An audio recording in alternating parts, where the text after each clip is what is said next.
Hello everyone, आप सभी का हमारे चैनल पे स्वागत है बच्चों। तो आज के इस वीडियो से हम क्लास 12th की जो मैथमेटिक्स चैप्टर नंबर 6 है अवकलज के अनुप्रयोग हम शुरू कर रहे हैं। एप्लीकेशन डेरिवेटिव हम आपको समझाऊंगा। जो टॉपिक हम कवर करने वाले हैं वो टॉपिक है राशियों की परिवर्तन की दर, जिसे अंग्रेजी में हम कहते हैं rate of changes of quantity. उसको हम समझेंगे। बहुत ही छोटा और बेसिक सा टॉपिक है और उस पर जिसके जितने भी उदाहरण है वो हम आज करेंगे समझने के बाद। और मैंने ऑलरेडी जो प्रश्नावली 6.1 है वो करा रखा है, जिसके लिंक्स पे मैंने डाल रखे हैं डिस्क्रिप्शन पे। तो चलिए बेटा वीडियो को स्टार्ट करते हैं। इंट्रोडक्शन हम शुरू कर रहे हैं, ठीक है। अवकलज का अनुप्रयोग है, तो इंट्रोडक्शन पार्ट आप जान लीजिए, ठीक है, कैसे क्या क्या होगा बच्चों। सो देखिए बेटा, आपके पास देखो, अगर आप एक फंक्शन मान लेते हो, माना y बराबर एक फंक्शन मान लिया, एक फंक्शन जो है एफ में मान लिया। आप क्या करते हो, अगर आप डेरिवेटिव करते हो, डेरिवेटिव करना सबको आता ही है, अवकलज करना सबको आता ही है। जो हम ये चीज़ लिखते हैं ना बेटा, डी वाई बट्टे डी एक्स, और जनरली एफ एक्स को हम क्या लिख देते हैं, एफ डैश एक्स, है कि नहीं। एक बार डेरिवेटिव हुआ तो इसका मतलब क्या होता है, इसका मतलब क्या हुआ कि ये जो क्वांटिटी हमारे पास है वाई का परिवर्तन क्या हो रहा है, वाई के मान का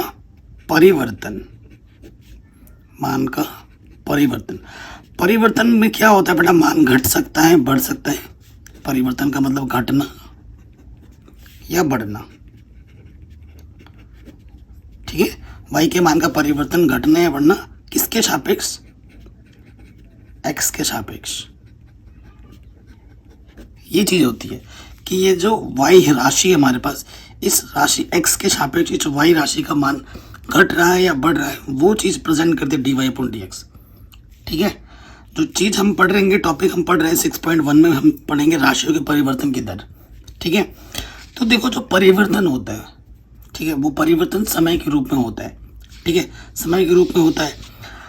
जैसे सपोज करो एक लड़का है बेटा, अभी उसकी उम्र 10 साल है, उसका वेट मान लो 30 kg का है वो 10 साल में। अब 1 साल बाद दूसरे साल में जब आएगा, हो सकता है कि अगर उसे अच्छा प्रोटीन, अच्छा खाना, अच्छा न्यूट्रिशन मिले, उसकी वेट बढ़े, तो उसकी हाइट बढ़े। लेकिन अगर वही चीज़ उसे ना मिले तो उसका वेट घट सकता है, उसका वेट बढ़ने की जगह घट भी सकता है, उसको अगर प्रोटीन, उसको अगर न्यूट्रिशन वगैरह नहीं मिले तो, है कि नहीं। तो चीज़ें निर्भर करती हैं, बट घट भी सकता है, बढ़ भी सकता है। किसके अनुरूप निर्भर कर रही है, टाइम के सापेक्ष। तो मोस्टली चीज़ें जो घटती हैं बढ़ती हैं वो किसके सापेक्ष होती हैं, टाइम के सापेक्ष होती हैं।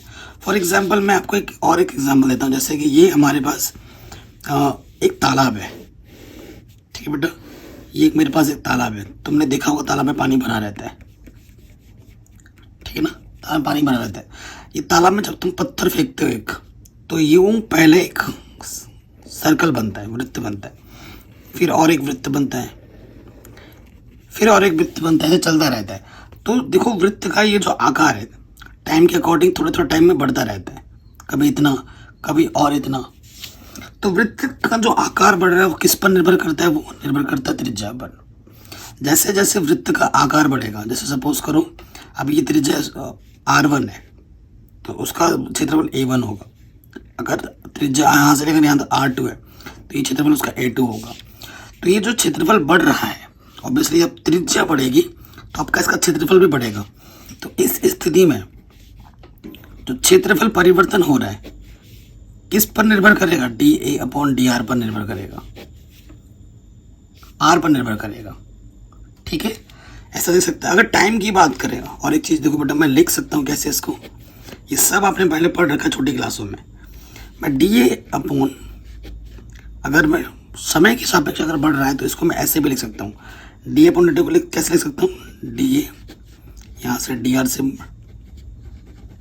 ऐसे चेन रूल लगा दिया मैंने, इसको मैं ऐसे भी लिख सकता हूँ, ठीक है। वैसे इसको ज़्यादा याद रखने की ज़रूरत भी नहीं है, क्योंकि मेरा जो पढ़ाने का तरीका है, मैंने प्रश्नावली पढ़ाई है, ठीक है, लेकिन कभी भी चेन रूल बोल के नहीं करा है, सिंपल एक्सप्रेशन रखा है। क्योंकि अगर कोई फंक्शन हमें दे रखा है, अगर हमें अवकलज टी के सापेक्ष करना है, जैसे सपोज करो इसी की बात कर लेते हैं, पाई आर स्क्वायर है ना। तो अगर मुझे टी के सापेक्ष अवकलज करना है इसका, डी अपॉन डी टी, तो पाई कांस्टेंट बाहर आ जाएगा, आर स्क्वायर है यहाँ पर, है ना।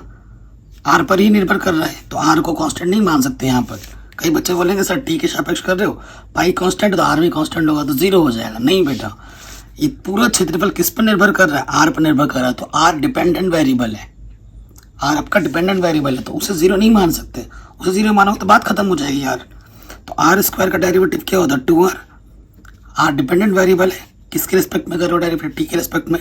तो आर का फिर से डेरिवेटिव हो जाएगा dr/dt। क्वेश्चन में आपको बोलेगा कि भैया आर इतना है तो वैल्यू निकालो।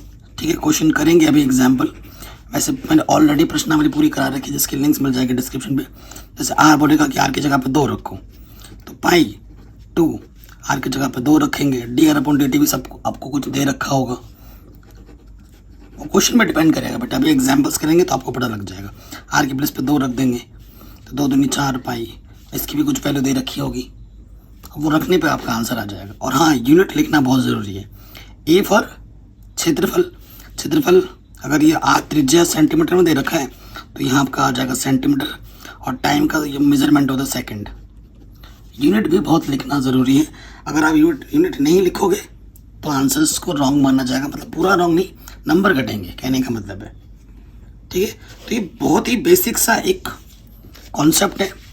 ठीक है, अगर इतना आप समझ चुके हैं तो क्वेश्चन करते करते आपका कॉन्सेप्ट और निकलेगा। प्रश्नावली करोगे तो और भी मज़ा आएगा। ठीक है, ये जो प्रश्नावली है बेटा मैंने ऑलरेडी करा रखा है, शाम को आपको वीडियो देखने को मिलेगी। ये जो 18 क्वेश्चन है वो मैंने ऑलरेडी करा दिए हैं, लेकिन बच्चों की डिमांड आ रही थी कि उदाहरण भी कराऊँ, तो मैं उदाहरण भी कराना शुरू कर रहा हूँ। पहले क्वेश्चन में आ जाते हैं बेटा उदाहरण की। कह रहे हैं वृत्त के क्षेत्रफल के परिवर्तन की दर, इसकी त्रिज्या आर के सापेक्ष ज्ञात कीजिए जब आर 5 सेंटीमीटर है। भाई इससे आसान क्वेश्चन कुछ नहीं होता। ये उदाहरण नंबर 1। ठीक है, कह रहे एक वृत्त है, वृत्त है तो बेटा वृत्त की कोई त्रिज्या होगी। माना वृत्त की त्रिज्या क्या है? आर। और क्वेश्चन में दे रखा है कि जब आर का मान 5 सेंटीमीटर हो, दिया है जब आर का मान 5 सेंटीमीटर हो ना, तब हमें मान ज्ञात करना है। किस कह रहे वृत्त के क्षेत्रफल के परिवर्तन की दर ज्ञात करो आर के सापेक्ष। ठीक है, यदि वृत्त का क्षेत्रफल ए हो तो ए बराबर क्या होता है? सूत्र बेटा पाई आर स्क्वायर। क्वेश्चन में ही बोला गया है कि वृत्त के क्षेत्रफल के परिवर्तन की दर, परिवर्तन मतलब वही एक बार आप क्लच करना, किसके सापेक्ष? त्रिज्या के सापेक्ष ज्ञात करें, यानी कि आर के सापेक्ष अवक्लच करना है। तो अवक्लच कर दीजिए, d/dr निकालना है। पाई बाहर आ जाएगा, आर के सापेक्ष करना, यहाँ आर ही है तो आर स्क्वायर का क्या हो जाएगा बेटा? 2r। ठीक है, जब आर का मान 5 सेंटीमीटर तो मान निकालने के लिए बोला गया, तो यहाँ लिख देंगे प्रश्नानुसार dA/dr, या आर का मान 5 रख दो, ऐसे लिखा जाता है। पाई 2r का मान कितना है? 5, 2 पंजे 10 पाई। अब इसका लिखना पड़ेगा आपको यूनिट। क्षेत्रफल तो ये हो जाएगा सेंटीमीटर स्क्वायर, और आर ये भी दूरी के लिए बता रहा है तो ये भी आ जाएगा सेंटीमीटर। आंसर काटना मत, ठीक है, ऐसे ही लिखना है। सेंटीमीटर से सेंटीमीटर काट दो, काटना मत, इसको ऐसे ही रखना है। बन गया आपका क्वेश्चन आराम से। ठीक, अगर आपने प्रश्नावली देखी बेटा तो एग्जाम्पल आप खुद भी कर सकते हो, क्योंकि ये तो पहले से सरल होते हैं, बट मैं बहुत इजी वे में करवाता हूँ। अगले में आ जाऊँ। एक घन का आयतन 9 सेंटीमीटर क्यूब प्रति सेकंड की दर से बढ़ रहा है। अब कोई चीज़ बढ़ रही है तो उसे पॉजिटिव साइन से दिखाएंगे बेटा, नोट कर लो एक चीज़। और कोई चीज़ घट रही है तो उसे नेगेटिव साइन से दिखाएंगे। यहाँ पर एक नोट लिखा भी होगा यहाँ पर। ठीक है, एक्स का मान बढ़ने से यदि वाई का मान बढ़ता है तो dy/dx को आपको धनात्मक लेना है, पॉजिटिव। और x का मान बढ़ने से यदि y का मान घटता है तो dy/dx को आपको नेगेटिव लेना है। मतलब कुल मिला के अगर कहीं पर लिखा है बढ़ रहा है, ठीक है, कोई चीज़ की दर बढ़ रही है ऐसे लिखा होगा ना, तो वहाँ पर लेना है धनात्मक। और कोई चीज़ की दर, रेट ऑफ चेंज अगर ऋणात्मक बोला, घट रहा है बोलेगा तो वहाँ पर साइन नेगेटिव लेना है। dy/dx या dy/dt जो भी दे रखा होगा वहाँ पर उसको नेगेटिव लेना है। ठीक, नोट करके लिख लीजिएगा। अब इस पार्ट पे आ जाते हैं बच्चों। क्या बोल रहा है? एक घन का आयतन 9 सेंटीमीटर क्यूब पर सेकंड की दर से बढ़ रहा है। देखो यहाँ पर कीवर्ड्स है ये सब। यदि इसके कोर की लंबाई 10 सेंटीमीटर है तो इसके पृष्ठ का क्षेत्रफल किस दर से बढ़ रहा है। तो देखो बेटा, घन की बात कर रहे हैं। घन आप जानते ही होंगे, घन जिसकी लंबाई होती है, चौड़ाई होती है और ऊंचाई होती है और तीनों आपस में बराबर होती है, यह घन है। माना घन की भुजा, माना घन की भुजा क्या है बेटा, 1 सेंटीमीटर है। कोई दिक्कत नहीं है। और क्वेश्चन में लास्ट में बोला गया है कि जो परिवर्तन निकालना है, ए भुजा की जो लंबाई दे रखी है क्वेश्चन में, ए हमें दे रखा है 10 सेंटीमीटर, सिरों की लंबाई ऐसे बोला गया है ना। इसके कोर की लंबाई 10 सेंटीमीटर है, ये हमें दे रखा है। और इसका आयतन में जो परिवर्तन हो रहा है, देखो सेंटीमीटर क्यूब जब जब लिखा होगा ना तो समझ लेना आयतन में परिवर्तन हो रहा है। एस प्रति एस लिखा है ना, एस फॉर सेकंड, और सेकंड किसका मात्रक होता है, टाइम का। तो हमें क्या दे रखा है, जो आयतन है बेटा उसमें परिवर्तन हो रहा है, यानी कि dv/dt हमें दे रखा है। और वो हमें यहाँ से आइडिया लगा था 9 सेंटीमीटर क्यूब प्रति सेकंड। सेंटीमीटर क्यूब से मुझे पता लगा था कि ये आयतन है, और सेकंड है यानी कि सेकंड के लिए टाइम होगा। ठीक, ये चीज़ दे रखा है। तो हमसे बोला गया क्षेत्रफल में क्या परिवर्तन होगा, इसके पृष्ठीय क्षेत्रफल में क्या परिवर्तन होगा, क्योंकि परिवर्तन यहाँ टाइम के सापेक्ष हो रहा है तो क्षेत्रफल में भी परिवर्तन टाइप के सापेक्ष ही होगा। तो ये चीज़ हमें निकालनी है। ठीक है, कोई दिक्कत नहीं है। ये हमारा उदाहरण नंबर 2 था, काफ़ी इंपॉर्टेंट क्वेश्चन है। सो देखो बेटा, आपको पता है जो आयतन V बराबर होता है, घन का आयतन A क्यूब होता है। T दे रखा है तो T के सापेक्ष हम पहले निकालेंगे dv/dt के। अवकलज कर दो तो पहले पावर सॉल्व होगी 3a² और A का अवकलज क्या हो जाएगा, dA/dt। ठीक, dv/dt का मान हमें दे रखा है 9, 3 A का मान हमें दे रखा है कितना, क्वेश्चन में A का मान दे रखा है 10, और dA/dt हमें पता नहीं है, हमें ज़रूरत पड़ेगी तभी ये सब दे रखा है। 3 3 9, 100 आ जाएगा यहाँ से, गुणे में इधर के बट्टे में आ जाएगा। ठीक है, dA/dt हमें क्या मिल गया, 3/100। जहाँ ज़रूरत पड़ेगी उपयोग करेंगे। अब पृष्ठीय क्षेत्रफल की बात करना है। पृष्ठीय क्षेत्रफल H बराबर होता है 6a², शूत्र। अवकलज करेंगे T के सापेक्ष dH/dt, तो 6 बाहर आ जाएगा, 2a का हो जाएगा, a² का हो जाएगा 2a, और a का अवकलज हो जाएगा dA/dt। और a का मान क्या दे रखा है क्वेश्चन में 10, और dA/dt का मान कितना है, तो 3/100, 10 बचेगा, 2 पंजे 10। ठीक है, ऊपर आ जाएगा 6 3 18/5।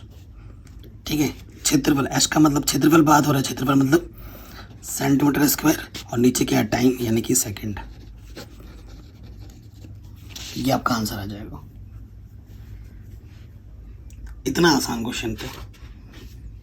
ठीक, ये उदाहरण भी हो गया। आगे आ जाओ बच्चों, उदाहरण नंबर 3 में कह रहे हैं कि स्थिर झील में एक पत्थर डाला जाता है और तरंगे वृत्तों में 4 सेंटीमीटर प्रति सेकंड की गति से चलती है। जब वृत्ताकार तरंग की त्रिज्या 10 सेंटीमीटर है तो उस क्षण घिरा हुआ क्षेत्रफल कितनी तेजी से बढ़ रहा है, वो बताना है। देखो मैं आपको समझाता हूँ क्या बोल रहा है क्वेश्चन। ये उदाहरण नंबर 3 है। देखो झील है, पत्थर डालने से क्या बन रहा है बेटा, वृत्त बनता है, ऐसे से वृत्त बनता जाता है ना। तो जो हमें दे रखा है ये जो त्रिज्या है बेटा, त्रिज्या लगातार बढ़ रही है। आपको पता है, पत्थर फेंक के देखा होगा आपने कभी झील पे, तो यूं बढ़ता रहता है। देखो ये क्या दे रखा है, वृत्तों में जो परिवर्तन आ रहा है वो 4 सेंटीमीटर प्रति सेकंड की दर से। देखो यहीं से मैं आपको ऑर्डर लगा रहा हूँ, 4 सेंटीमीटर प्रति सेकंड। सेंटीमीटर किसका मात्रक होता है, दूरी का, और दूरी वृत्त में क्या होती है, त्रिज्या तो होती है। तो परिवर्तन त्रिज्या का हो रहा है, टी सेकंड है तो dt आएगा। ये चीज़ हमें दे रखी है, आइडिया यहाँ से लग गया। ठीक, फिर वृत्त की त्रिज्या जिस टाइम पे आपकी 10 सेंटीमीटर, उस स्थिति में आपको मान निकालना है। कह रहे यदि तरंग की त्रिज्या 10 सेंटीमीटर हो तो उस क्षण घिरा हुआ क्षेत्रफल कितनी तेजी से बढ़ रहा है। उस क्षण जो गिरा हुआ क्षेत्रफल किस तेजी से बढ़ रहा है, तो डीए बट्टे dt हमें निकालना है। प्रश्न को अच्छे से समझ के हमें हल करना है, ठीक है ना। सो देखो बेटा, आपको पता है क्षेत्रफल जो होता है वो होता है पाई आर स्क्वायर। टी के सापेक्ष अवकलज करेंगे तो पाई कांस्टेंट बाहर, आर स्क्वायर का हो जाएगा 2r और आर का हो जाएगा dr बट्टे dt। ठीक, अब मान रख देंगे प्रश्नानुसार। आर की जगह पे क्या रखना है बेटा 10, तो पाई 2r की जगह पे 10 और dr बट्टे dt हमें क्या दे रखा है बेटा 4। तो यहाँ से आ जाएगा 10, 4 दूनी 8, 80, 80 पाई आ जाएगा। क्षेत्रफल है तो सेंटीमीटर स्क्वायर और टाइम का सेकंड, आंसर। तो क्वेश्चन को बस अच्छे से रीड करो, क्या गिवन है और किसके सापेक्ष डेरिवेटिव करना है वो देखो। फॉर्मूला आपको छोटा मोटा आपको याद होना चाहिए, जो छोटे क्लासों से ही आपको पता है, और बस आपका क्वेश्चन आराम से हो जाएगा। जब पॉजिटिव साइन आएगा, पॉजिटिव साइन का मतलब बढ़ रहा है, और अगर नेगेटिव साइन आता है तो इसका मतलब घट रहा है। तो जो डी अपॉन डी टी है, जो क्षेत्रफल है, वो 80 पाई सेंटीमीटर स्क्वायर पर सेकंड की दर से बढ़ रहा है, क्योंकि यहाँ पर साइन पॉजिटिव का है, पॉजिटिव साइन लिखा नहीं जाता। अगला क्वेश्चन पे आ जाओ। इससे मिलते जुलते सारे क्वेश्चन आपके एनसीईआरटी एक्सरसाइज में मिल जाएंगे। कह रहे किसी आयत की लंबाई x 3 सेंटीमीटर प्रति मिनट की दर से घट रही है और चौड़ाई y इतने 2 सेंटीमीटर प्रति मिनट की दर से बढ़ रही है। x 10 सेंटीमीटर है और y 6 सेंटीमीटर है, तब आयत के परिमाप और क्षेत्रफल में परिवर्तन की दर ज्ञात कीजिए। ठीक है, बहुत ही इजी सा क्वेश्चन है। उदाहरण नंबर 4 है। सो देखो बेटा, एक आयत है, कह रहे हैं इसकी आयत की लंबाई को x बोला गया है, ये लंबाई है, और ये चौड़ाई को y बोला गया है। तो किसी आयत की लंबाई घट रही है, x की जो मतलब इसमें जो परिवर्तन हो रहा है dx अपॉन dt, आयत पर 3 सेंटीमीटर प्रति मिनट की दर से घट रही है, यानी कि माइनस साइन लगेगा, और चौड़ाई जो है वो बढ़ रही है dy अपॉन dt, वो बढ़ रहा है 2 सेंटीमीटर प्रति मिनट की दर से बढ़ रही है तो पॉजिटिव का साइन। यहाँ मिनट है तभी मैंने टी के सापेक्ष यहाँ पर लिखा है परिवर्तन। ठीक, और क्या दे रखा है, x का मान 10 दे रखा है और y का मान 6 दे रखा है सेंटीमीटर में। तो परिमाप में क्या परिवर्तन हो रहा है और क्षेत्रफल में क्या परिवर्तन हो रहा है वो आपको बताना है। सबसे पहले बात करेंगे परिमाप को मैं अगर c से प्रदर्शित करूं तो आयत का परिमाप होता है 2 गुना लंबाई प्लस चौड़ाई। तो लंबाई मेरे पास है बेटा x और चौड़ाई मेरे पास है y। परिवर्तन t के सापेक्ष हो रहा है, तो t के सापेक्ष अवकलज कर दो, कांस्टेंट बाहर आ जाएगा, x का अवकलज हो जाएगा dx बट्टे dt, y का अवकलज हो जाएगा dy बट्टे dt। अब मान रख दो, dx बट्टे dt का मान है -3 और dy बट्टे dt का मान है 2, -2। परिमाप है तो परिमाप के लिए सिर्फ सेंटीमीटर और टाइम है तो बेटा मिनट। तो जो बेटा ये घट रहा है, नेगेटिव साइन क्या बता रहा है कि ये घट रहा है, कि जो परिमाप है वो -2 सेंटीमीटर प्रति मिनट की दर से घट रहा है। ठीक, कोई दिक्कत नहीं है। अब नंबर बी पार्ट पे आ जाओ। बी पार्ट पे हमें क्या निकालना है बेटा, क्षेत्रफल। आयत का क्षेत्रफल क्या होता है बेटा, लंबाई गुना चौड़ाई। लंबाई x है, चौड़ाई y है, तो ये फर्स्ट इंटू सेकंड दो फलन की गुणा हो रही है। अब प्लस करेंगे t के सापेक्ष, पहला गुणे दूसरे का अवकलज, दूसरा गुणे पहले का अवकलज। ठीक, मान रखो x का मान दे रखा है 10 और dy बटे dt का मान दे रखा है 2, y का मान दे रखा है बेटा 6 और dx बटे dt का मान दे रखा है -3। तो प्लस साइन हमें ये बता रहा है कि बढ़ रहा है, ये चीज़ क्या हो रहा है बेटा, बढ़ रहा है, क्योंकि प्लस साइन है। किस दर से बढ़ रहा है, क्षेत्रफल है सेंटीमीटर स्क्वायर प्रति मिनट, तो 2 सेंटीमीटर स्क्वायर प्रति मिनट की दर से क्षेत्रफल हमारा बढ़ रहा है। ये हमारा आंसर आ जाएगा। कोई दिक्कत कोई परेशानी नहीं होगी। ठीक, अगले क्वेश्चन में आ जाओ बेटा। क्वेश्चन नंबर 5वां और क्वेश्चन नंबर 6वां उदाहरण बिल्कुल सेम टू सेम है बेटा। ठीक है, तो 6 करते हैं, 5वां आप खुद कर लेना, है ना। कहने किसी उत्पाद x इकाइयों के विक्रय से प्राप्त हुआ कुल आय RX ये दे रखा है। RX लिखेगा, कभी CX लिखेगा, है ना। इस टाइप का अगर आएगा ना तो क्या करना है, जब x बराबर 5 हो तो सीमांत आय ज्ञात कीजिए। जहाँ सीमांत आय से हमारा अभिप्राय किसी क्षण विक्रय की गई वस्तुओं के सापेक्ष संपूर्ण आय की परिवर्तन की दर से है। ये होता है सीमांत आय, परिवर्तन की दर बताता है वो। तो ऊपर वाला क्वेश्चन और ये वाला क्वेश्चन बिल्कुल सेम टू सेम तरीके से होगा। क्या है बेटा, आपको क्या दे रखा है, ये उदाहरण नंबर 6 है और उदाहरण नंबर 5 सेम टू सेम तरीके से होगा।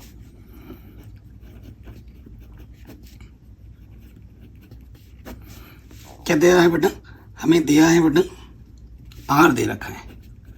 R क्वेश्चन में दे रखा है 3x² प्लस 36x प्लस के 5। ठीक, हमें क्या निकालना है, सीमांत आय निकालना है। तो सीमांत आय क्या होता है, सीमांत आय को अंग्रेजी में बोलते हैं MR। ठीक है, शॉर्टकट में MR से लिखा जाता है। और ये होता है परिवर्तन की दर, यानी कि dr x है ना बेटा, तो x के सापेक्ष का एक बार अवकलज कर दो।